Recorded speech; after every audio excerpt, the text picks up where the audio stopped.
Well, happy Father's Day, everybody. Cayce and I just wanted to take a few minutes and go over just some rough minutes of the meeting with the Department of Natural Resources that we had this Thursday. It was the first public input meeting for their fact-finding about the possibility of overturning the Sunday hunting restrictions on public land. It was a good meeting. The turnout was a little bit more than I really expected. My rough head count, I think I stopped counting at about 80 people, and that didn't include the people that were sitting behind me. So I figure somewhere between 80 and 100 attendees, not counting the representatives from DNR and the state reps. And so the people who were running the meeting were Emily Cope, who's on the Department of Natural Resources Board. Billy Dukes, the Chief of Wildlife, was there. Senator Rice and Rep Hyatt. There were a couple other reps from the Department of Natural Resources. I think just some local wardens from that area attended as well.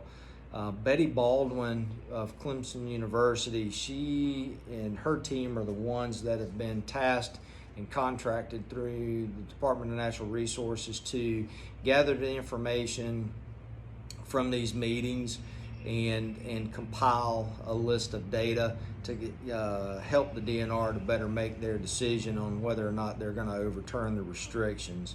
So a couple of topics that were broached right off the bat was how the restrictions were put in place to begin with. And most people know that no hunting on Sunday, especially in the southeast and up the eastern seaboard, are a byproduct of blue laws, religious laws that were implemented. It used to be where you couldn't shop before on Sunday, and then those restrictions dropped to where most stores couldn't open until after 1 on Sunday. And slowly but surely we've seen those blue laws get rolled back, and some of the one that just seems to be left over in the majority of the states is the no hunting on Sunday restriction. And just to kind of give you guys some statistics, South Carolina is one of 11 states that have some form of restriction of Sunday hunting. The other 39 states do not for public and private land, but South Carolina is one of those 11, whether it's restrictions on public land only or restrictions on public and private or no hunting on Sunday, period. And so, South Carolina is just kind of one of the last holdouts on that. As an organization, BHA, you guys know, supports revoking those restrictions or repealing those restrictions and opening up public lands, all lands really, to Sunday hunting. So I was there, my wife Casey was there as a representative of BHA, and we had 3 other BHA members that I know of that were in attendance as well. So we had a decent showing considering the short notice, and we were all able to get up and make our points and comment. The men and women running the meeting made sure that everybody had equal opportunity to speak. And so we all know why we want it and what the statistics are. I came in with some data, mainly economic impact studies from the National Shooting Sports Foundation and the Sunday Hunting Coalition. I gave them some economic impact numbers on the number of jobs and the amount of money and the revenue generated on just allowing that one extra day of hunting on public lands. And as I said, I didn't gather that information. I pulled the reports from the NSSF, and so they've done a good job of putting all that together. And I'm going to put those statistics and I've provided those links on the website to that data, but we can link that again so that you guys can know what those numbers are when you start discussing this. The main thing that I wanted to make sure of is that, and to talk about, is that there really haven't been any ecological studies as far as the detriment of Sunday hunting on public land or private land. And the argument that was made is that private landowners are going to do a better job of policing themselves. But with public land, the question came up, what impact is that going to have on wildlife, from this quote-unquote rest day that people talk about to the increased opportunity, which common sense would say may lead to an increase in harvest on public lands. And I simply asked them to draw their data from the 39 other states that allow unrestricted Sunday hunting on public land. When our neighbors as close as Georgia is one example, and I just don't think that those negative impact studies exist. Otherwise, we would see a shift away. And I challenged the DNR, not challenge, that's a little bit of an inflammatory word, but I reminded them that it's their task. They control the limits and the seasons. And so if they feel that we're going to have an increased impact as far as harvest numbers, then it's their job to enforce that via bag limits or season changes, and not necessarily by restricting us from being able to hunt that land. And I got some nods out of that. And afterwards, talking with them after the meeting was over, they did acknowledge that would be one way, if it did appear that we were going to be having that increased impact, that they would manage that through season and limit changes, which is to be expected. The other thing that got brought up was conflicts on public land between hunters and non-hunters on Sundays. And we simply asked where the data was in the studies that showed that there was a conflict between hunters and non-hunters the other 6 days of the week, including Saturday, which you would expect to be one of the busiest days on public land. And again, nobody had those numbers, and nobody could produce that data because it doesn't exist. My counter to that was that we have state parks and city parks and other areas of public land that are restricted to hunting, and we simply weren't going to them asking to be able to hunt those lands, mainly just to be able to hunt the WMAs in the National Forest. And if the non-hunters were worried about hunter-non-hunter conflict, I would assume that they would handle it just like they handle it on Saturday, or they have the opportunity to visit those other public areas such as the state parks, city parks, and other pieces of public land that aren't open to hunting. The biggest opposition points that came up were the one that I found kind of surprising was the noise pollution. So, there's some people that, they asked for just one day where they didn't have to hear gunshots coming off of public land, and which I found kind of strange because, number one, it's illegal to use public land as a shooting range except in designated areas, and they made it sound like every day that hunting season was open on public land was a dove shoot. And I just don't remember hearing that many shots on public land during deer season. But that one kind of surprised me a little bit. And the other one that didn't surprise me was the religious aspect of it. And there was this binary assumption that either you are a Christian and don't hunt on Sunday, or you're a non-Christian and you'd never go to church and you do hunt on Sunday. And as you guys know, those of you who know us personally, my wife and I are very active in our church. We teach a Sunday school class every Sunday after regular church service right here in this shop. And, we're very active in different Bible studies outside of the church. And the phrase honoring the Lord kept being repeated over and over again, as if Sunday is the only day for us to do that, and the only way to not do that is to not attend church and to go hunt on Sunday. I can tell you that my wife and I, after we do all the things that we talked about, attend corporate worship at our church and host our Sunday school class, that afternoon, one of us is going to get an opportunity to go hunt if it's deer season.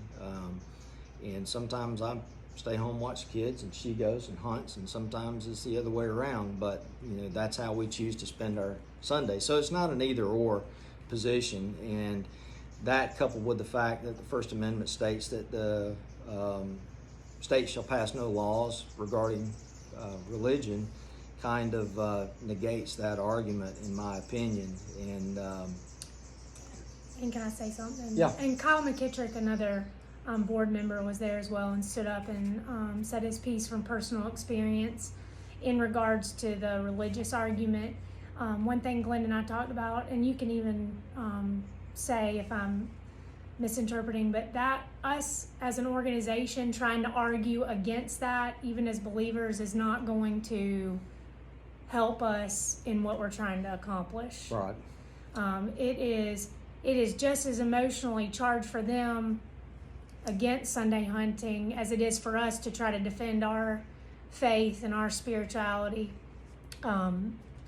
It's just not going to really amount to any progress in this. So, a lot of you have already spoken up about that through responses to the email that we sent out leading up to the meeting, and afterwards through direct message, and even comments on social media. And it was already evident that those who were taking that religious stance against Sunday hunting they are so fired up that's not necessarily going to be something that we would try to combat. Right. Especially in a public forum. It will not bode well. Yeah. So anyway, the point that I tried to get across to the moderators of the meeting and the reps, Rep Hyatt and Senator Rice that were there, was that we needed to lean on data. We needed to lean on the science, and we needed to make this decision based on that and not emotion, because it can get to be an emotional issue. And I challenged them to go to the 39 case studies, active case studies, that are being conducted and have been for decades in the other states, that you've got 39 case studies from which to draw your data to either prove or disprove whatever your argument is.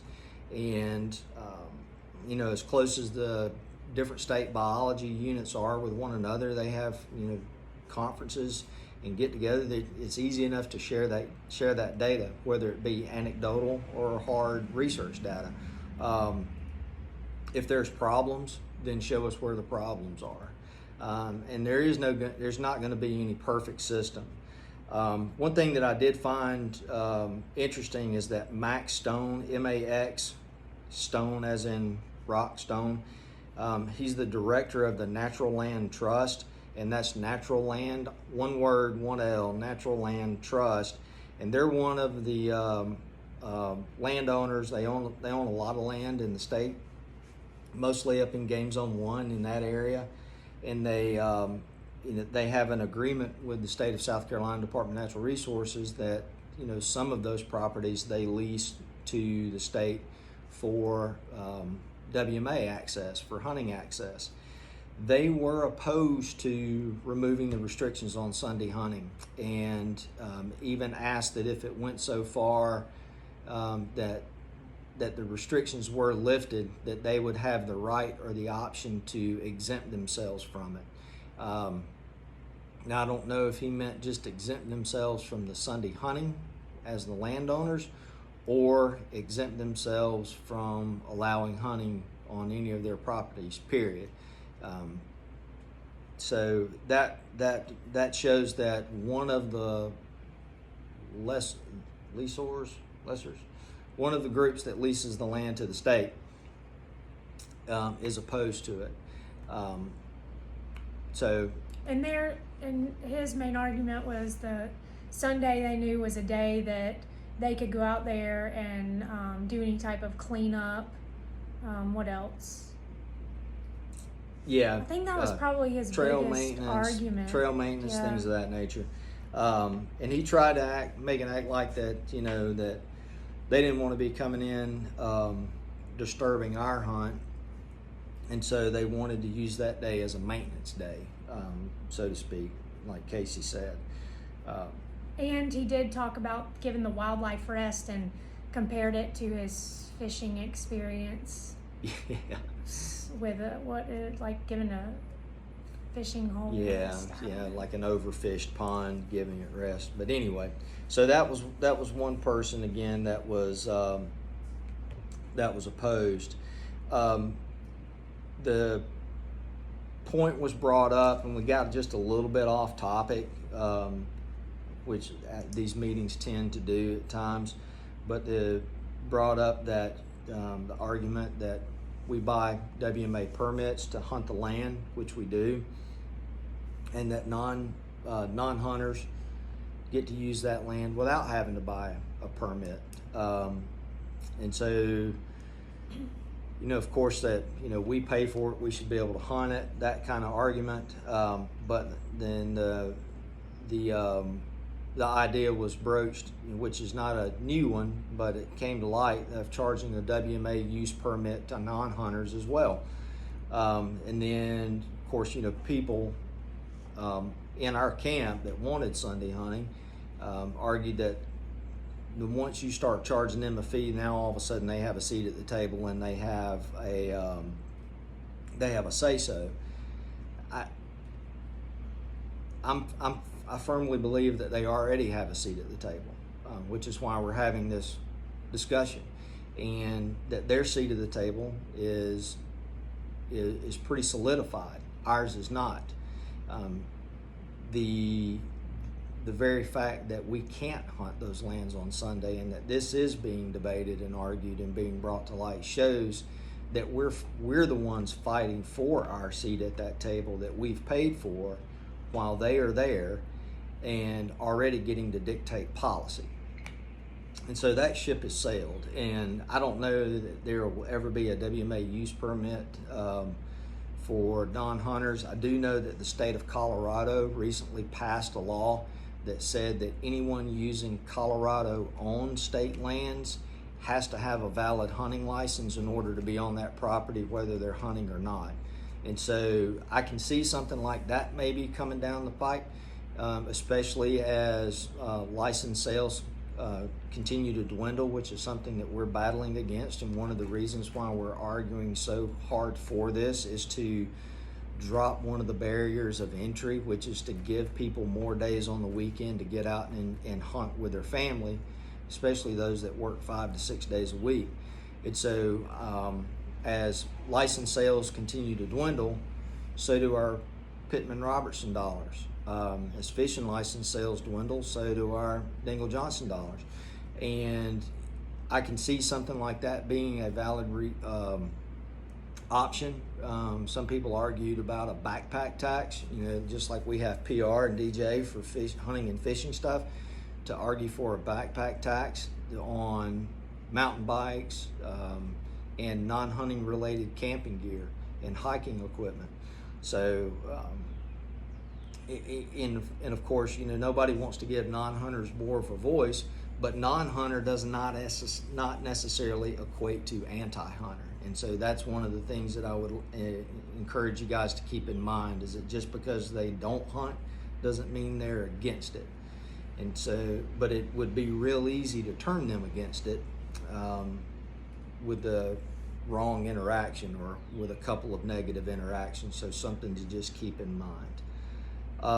Because I'll tell you this, as a late in life hunter, I was not anti-hunting before, Glenn introduced me to it.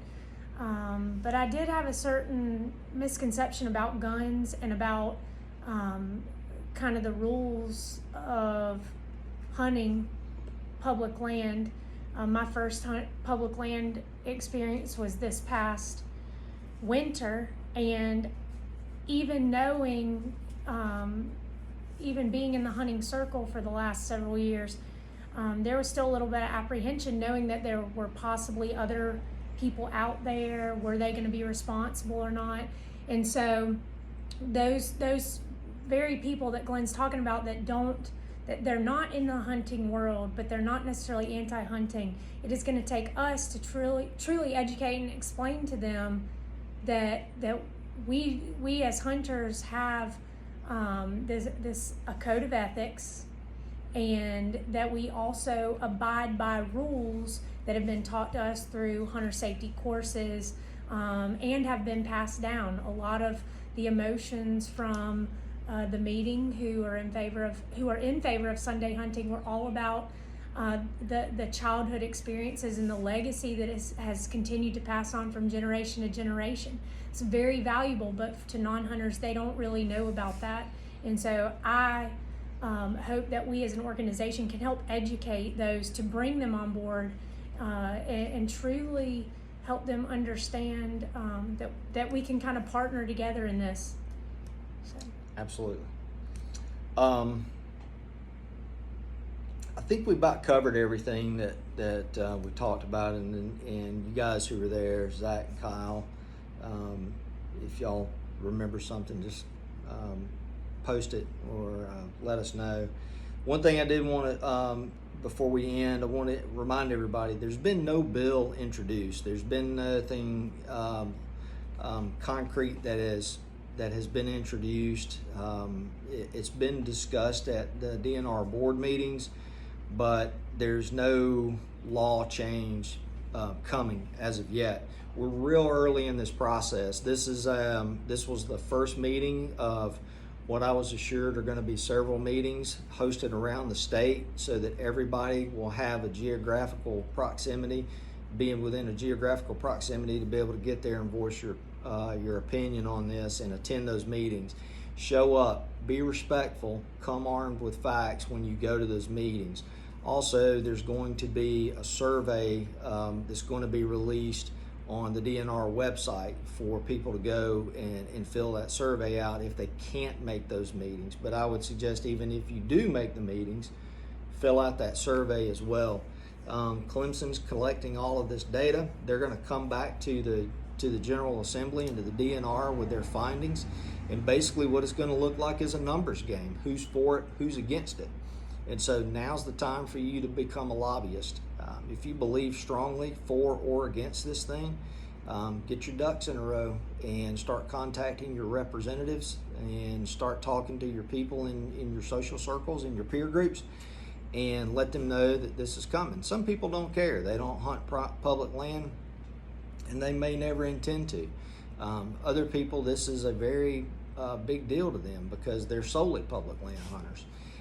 So I encourage you, regardless of your position, make your voice heard. You've got your own story to tell. We told ours, but our story is not necessarily your story.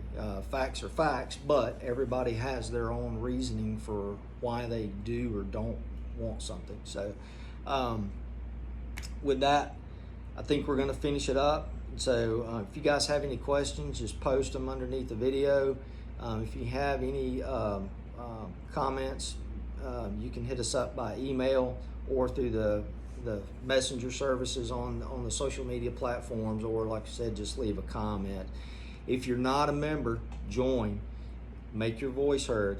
If you know somebody who needs to be a member, encourage them to join, so that they can make their voice heard. Numbers mean something. Now the state knows that we're here and that we're here to help, and we need our numbers to support that. And so if this is an important issue to you, join BHA.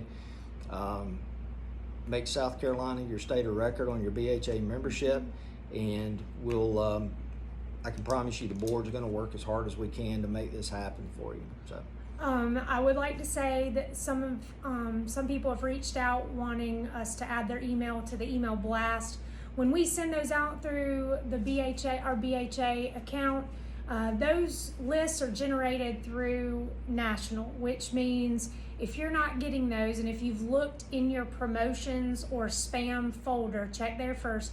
If you're not getting those, please go to bha.org, look up your profile, see if your membership has lapsed, especially with COVID and things like that. Things got a little hairy there, but check to see if your membership's lapsed, if your address is accurate, especially if you've moved in from out of state. Those things don't automatically change and transfer. If you've done those things and your membership is up to date and you're still not receiving emails, please contact us through our social media groups. We can give you links to state representatives through email and any other information. Another exciting thing is that we are going to have a pint night in Lawrence on July 17th from 5 to 6:30 at Palmetto Brothers Dispensary. Palmetto Brothers Dispensary. And we will put more information out in writing about that. But we hope for this pint night to be focused on this particular topic. Yep. And I'm going to try, I've got some DNR personnel representatives that are going to be there. I'm going to try to get a couple of the reps, state reps, to be there as well, so that they can hear our thoughts and points of view on it, give you guys a chance to talk with them, and also so that they can present their side of things to help better educate us. So anyway, unless you got anything else. I don't. All right. Happy Father's Day. Thank you guys. Appreciate it.